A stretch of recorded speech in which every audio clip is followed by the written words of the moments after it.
Then Nexus came out, and they did the most horrifying thing that one would imagine. They handed David Otunga a microphone. Oh, God. Yeah, yep, nightmares. Hide your wife, hide your kids. He's got a mic. I was just like...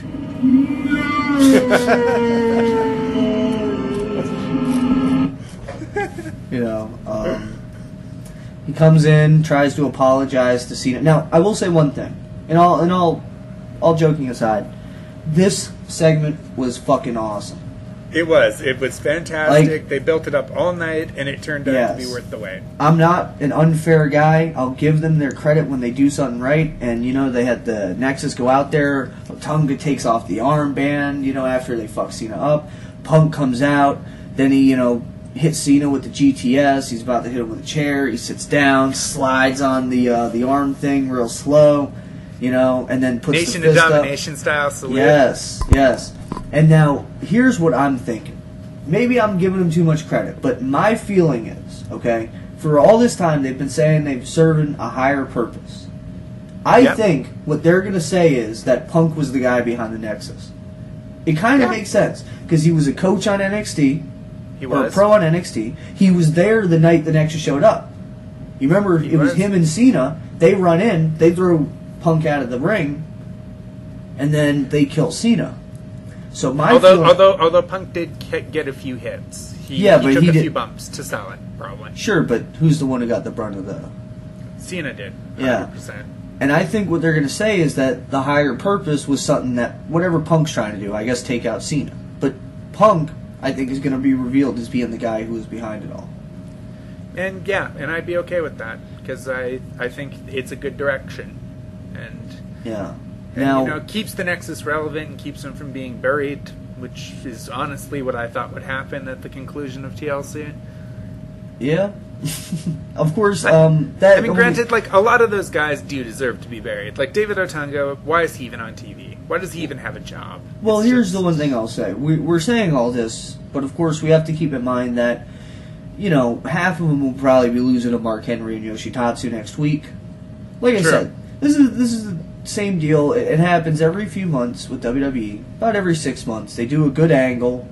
You're just like, wow, this is a great angle. This could be really cool. But it's hard to get too excited about these great angles when every time they do them, they fuck it up.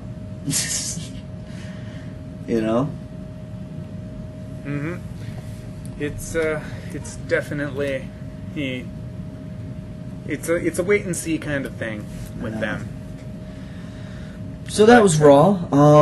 Like I said, if they keep him strong and they take it in a good direction, I really think this could be. Punk's awesome as a heel. He's a much. I mean, in many ways, he's a very much better talker than Wade Barrett. Wade Barrett is good, but Punk is on a different level. And Punk is also a much better in-ring guy. So he's definitely a better face for that team, I think. Mm-hmm. Not knocking Barrett. I hope he comes back. And see, this sort of leads nicely into that rant that I've been saving. For this whole thing with NXT. NXT in the last while, just the whole concept as I've reflected about it over the year with the release of Caval and with everything like that. Because I don't know if you know this, but I was doing some reading and they're saying, even on the site it's written speculation-wise that, they've excommunicated Barrett or, kicked Barrett out of the group or something like that.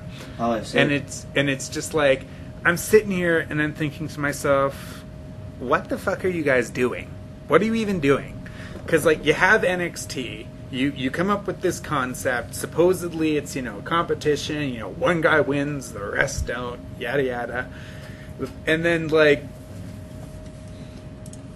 the guy who wins the competition is put into a spot because if you're Wade Barrett, where the hell do you go from there? I mean, you could try to get over as a face and feud with the Nexus and be a Cena ally, but you're still just a support role to John Cena in that case, and there's nothing you can really do with that. Well, see, you're talking about all this, and you're making the one prime mistake that any person who watches WWE could possibly make.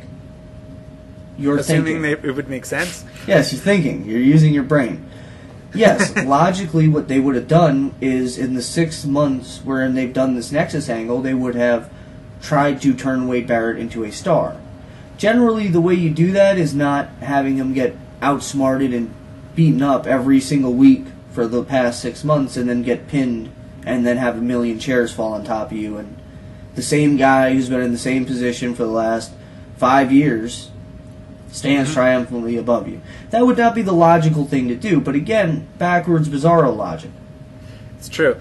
And it's just, Wade Barrett actually, for instance, won the competition. He's not terrible on a mic. He's pretty good in the ring.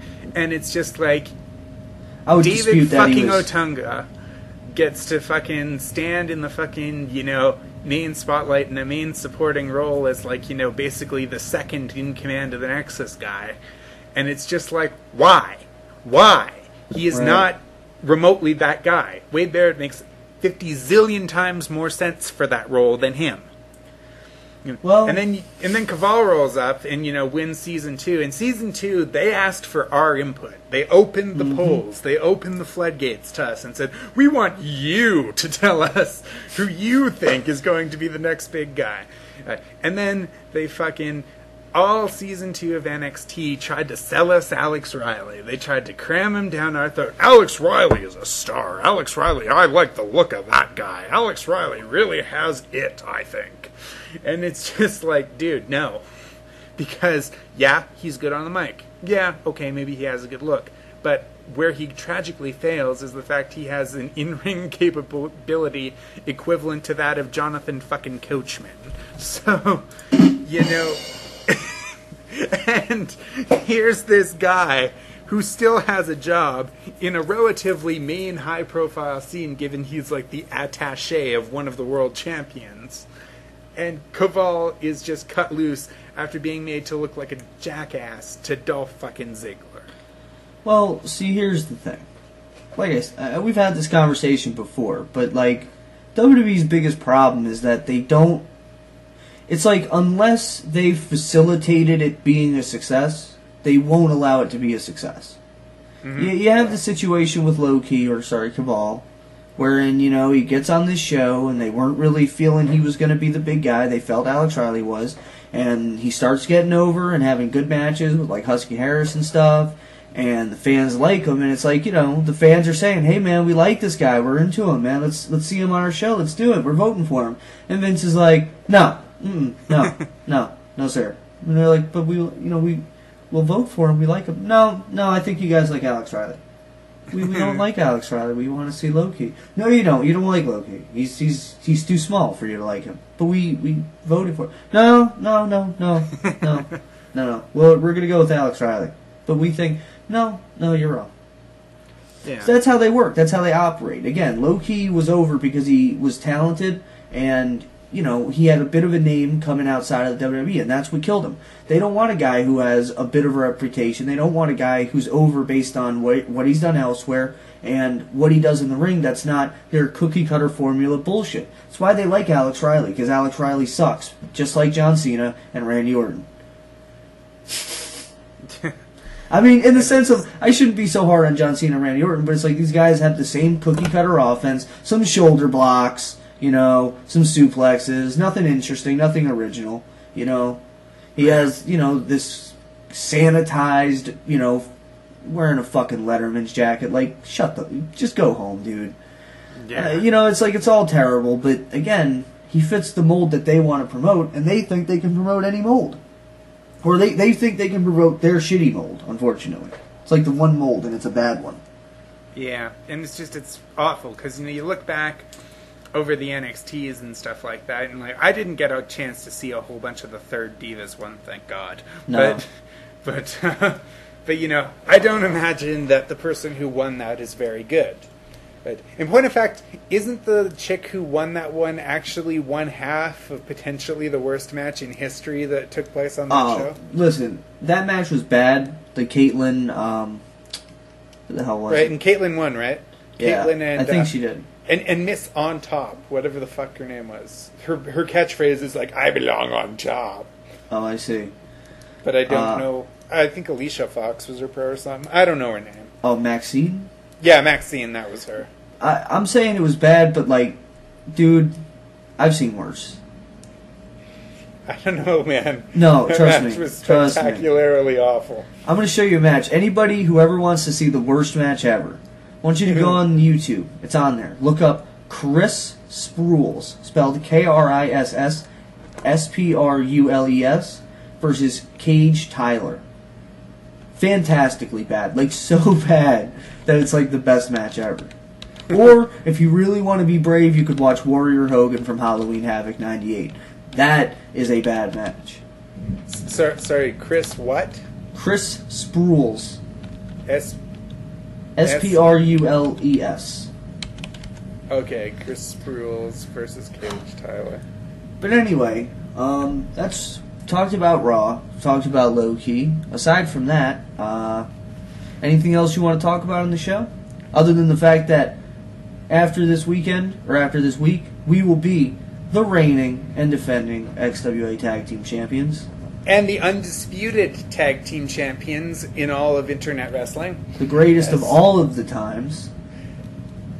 Hands down, like we aren't already. But other than that, not really. That's... Yeah, one other thing. From me to all of you, Happy New Year, Yuletide greetings, all that bullshit. Have a good one, have a safe one. Don't drink and drive, yada yada. I will repeat his sentiments, and for Alex Shawn and DGX, this was Rated X Radio. Y'all take it easy. see ya.